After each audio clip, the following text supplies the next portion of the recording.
comedy, size absolutely matters.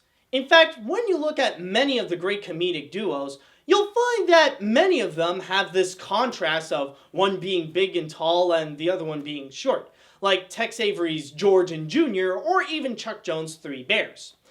Interestingly enough though, this contrast can also work to achieve different emotions.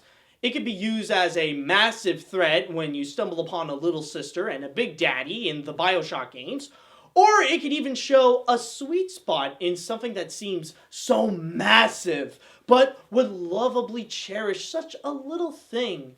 And what better example you could find in the latter than Marc Anthony and Pussyfoot? At first, when you see such a giant dog like Marc in front of such a little kitty, you'd expect that he would just swallow it whole and yet not be satisfied with his appetite. But instead of giving the dog fear, Pussyfoot rather stole his heart, and he made it his sworn duty to take care of that little cat. What is worth noting is that even if the dog's name is cemented as Marc Anthony, Pussyfoot is not necessarily her official name.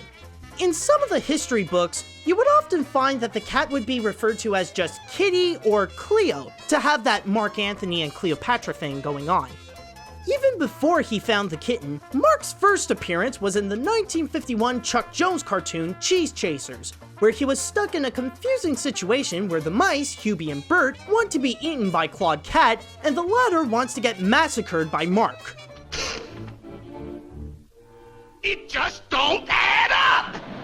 It wouldn't be until a year later, on February 2nd, where Marc stumbled upon the little cat in Feed the Kitty, where Marc tries his best to keep Pussyfoot in his own home without his owner knowing. The cartoon was so much of a massive hit with audiences as they laughed and surprisingly cried at the dog and cat's antics, the formula was repeated once again in the following year in Kiss Me Cat, where now he has to convince his owners that the kitty is a champion mouser in order to keep her. Then in 1954 came Feline Frame Up, where the obstacle is no longer trying to keep Pussyfoot in the house. That's fine. It's just now the two have to face a jealous Claude Cat. But after that tune, the two decided to take a little break from each other and appear in different cartoons, with Marc Anthony making a cameo in No Barking, and Pussyfoot being taken care of by an eagle in the 1957 Go Fly a Kit. Oh, and she could fly too, apparently. And mess with other bulldogs that look strangely like Marc Anthony. But anyways, the two would make their final appearance together in a cartoon, or I think that's the two, because that could be another bulldog than Marc Anthony, in the 1958 Cat Feud, where the dog is taking care of Pussyfoot in a construction site from a mangy cat who wants to steal her sausage. Later on, the impact that the duo left, especially with Feed the Kitty, would take great effect to the public. As Pussyfoot became the subject of many of Warner Bros. Merchandising, they would inspire some characters in later Warner Bros. Animated series, including Barky Marky as Marc Anthony's spiritual successor in Tiny Toons Adventures, and Buttons and Mindy in Animaniacs. In fact, there was even one episode where Mindy follows Pussyfoot. But it doesn't even end there.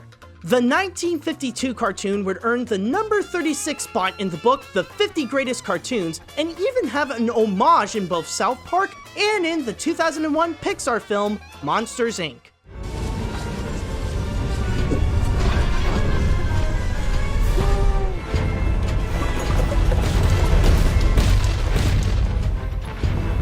But no matter what troubles this little kitty gets into, the great duo of Marc Anthony and Pussyfoot only proves that maybe cats and dogs living together won't cause mass hysteria after all.